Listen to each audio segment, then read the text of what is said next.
détenu à la prison centrale de Libreville depuis le 2 mars dernier, suite à son arrestation le 27 février 2022, à l'aéroport international Léon Amba de Libreville, le président du syndicat national des enseignants et chercheurs, SENEC, et président de la Confédération syndicale dynamique unitaire a participé à la conférence de presse de ses avocats, organisée le 17 décembre 2022, à la Chambre de commerce.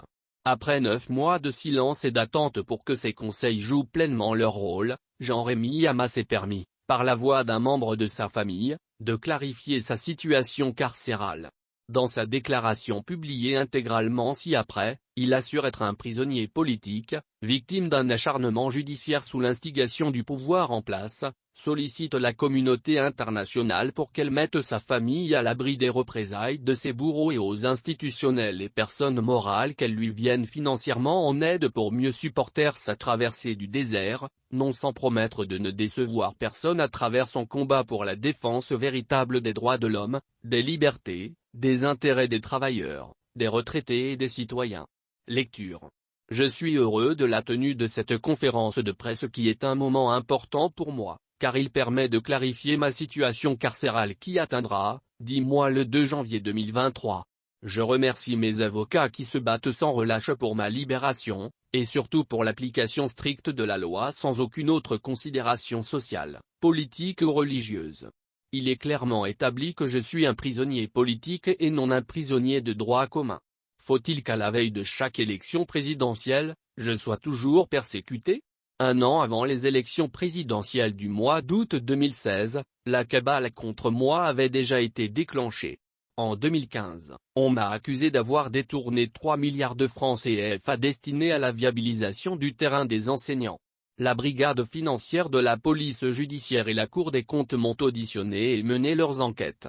Ce qui m'amènera en prison et me fera passer les présidentielles d'août 2016 derrière les barreaux, ce sont les accusations de troubles à l'ordre public et destruction des biens. Je suis donc arrêté le 9 juillet 2016 et remis en liberté provisoire 2 mois après la proclamation des résultats. Jusqu'à ce jour l'instruction est toujours en cours. 7 ans après, à la veille des élections présidentielles d'août 2023, je suis encore arrêté et poursuivi pour les mêmes faits qu'en 2015 à savoir, détournement de fonds publics. Les mêmes fonds donnés à la scie Serpentin en 2011 et 2013 pour lesquels en 2015 on m'accusait déjà de détournement. Même sans l'intervention des avocats, aujourd'hui, n'est-ce pas évident que je suis victime d'un acharnement judiciaire sous l'instigation du pouvoir en place? Je suis un prisonnier politique, prisonnier du parti au pouvoir, c'est-à-dire prisonnier du PDG et des PDGistes. Beaucoup se cachent derrière le principe de la non-ingérence dans les affaires judiciaires.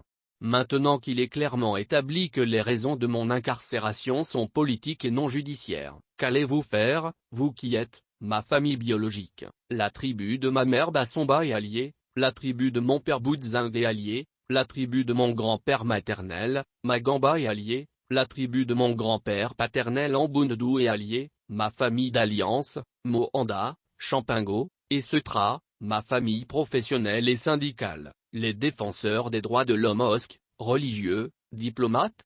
Je suis conscient du pouvoir de l'argent sur les individus, surtout en cette période électorale. Chacun cherche à mettre sa famille à l'abri de la misère, du besoin et de la peur. Je suis conscient du pouvoir des relations bilatérales et des accords commerciaux entre États, mettant souvent au second plan les questions de violation des droits de l'homme. Les accords de pêche et autres primes sur la condition d'un seul homme.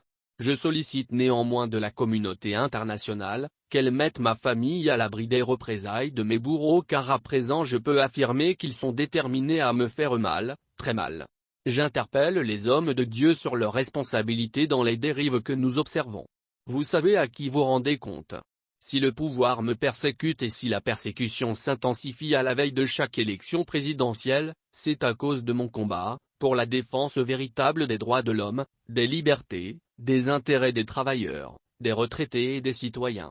Mon combat pour ces valeurs pendant la période électorale serait contre-productif auprès de ceux qui défendent le contraire, et veulent asservir les travailleurs, les retraités et le peuple. Je ne renoncerai jamais à mes convictions. Elles ne sont dirigées contre personne, c'est ma nature, c'est en moi je ne peux pas m'en défaire. S'agissant de mon état de santé, les rapports sont accablants, mais le pouvoir judiciaire ferme les yeux.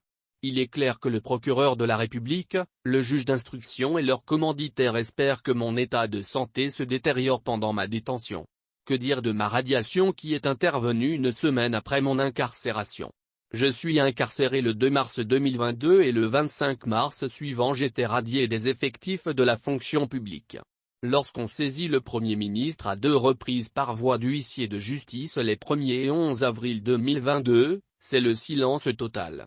Bizarrement, le 11 octobre 2022, je suis notifié par huissier de justice à la prison centrale de Libreville, me remettant les documents suivants. Attestation de cessation définitive de service, pour régularisation, signé du secrétaire général de l'enseignement supérieur le 1er décembre 2021, la lettre du secrétaire général de l'enseignement supérieur du 24 janvier 2022, me notifiant l'arrêté 002 portant révocation du Premier ministre, l'arrêté du Premier ministre du 20 janvier 2022 me radiant de la fonction publique. Les documents sont signés en décembre 2021 et janvier 2022, et c'est le 11 octobre 2022 qu'on me les notifie, soit 10 mois après. L'autre fait troublant est qu'entre décembre 2021 et février 2022, j'avais des rencontres régulières avec le ministre de l'Enseignement supérieur et le secrétaire général, dans le cadre du dialogue social en ma qualité de président du syndicat national des enseignants et chercheurs, SNEC. Les documents sont en réalité antidatés. Pourquoi un tel acharnement par le régime en place contre ma personne? Son objectif est de me briser psychologiquement et financièrement dans l'espoir que je me repente et renonce à mes convictions. C'est pourquoi, je n'ai pas honte de vous demander de l'aide. En effet, depuis mon incarcération vous avez manifesté votre solidarité en m'apportant un véritable soutien financier. Ainsi vous m'avez aidé à payer mes charges de loyer et des frais de scolarité de mes enfants. C'est ici l'occasion de vous présenter mes sincères remerciements. Je vous exhorte donc à garder cet élan de solidarité en continuant de m'apporter votre aide dont j'ai grand besoin dans cette traversée du désert. Aux institutionnels et personnes morales, je vous prie de bien vouloir rejoindre les ONG dans ce même élan de solidarité. Aux particuliers, vous avez 3 possibilités m'aider par l'intermédiaire de la Confédération syndicale dynamique unitaire dont je suis le président, au numéro RTL Monnaie suivant 077 50 02 98. Vous pouvez également m'aider par mon téléphone dont le numéro RTL Monnaie est 077 17 33 59. Vous qui avez confiance en Dynamique Unitaire et moi, sachez qu'on ne vous décevra pas. Je prie Dieu de continuer de me soutenir quelles que soient les tribulations par lesquelles je pourrai passer, afin que nous soyons toujours dignes de la confiance et de l'espérance placée en nous pour la défense des intérêts des travailleurs, des retraités et du peuple.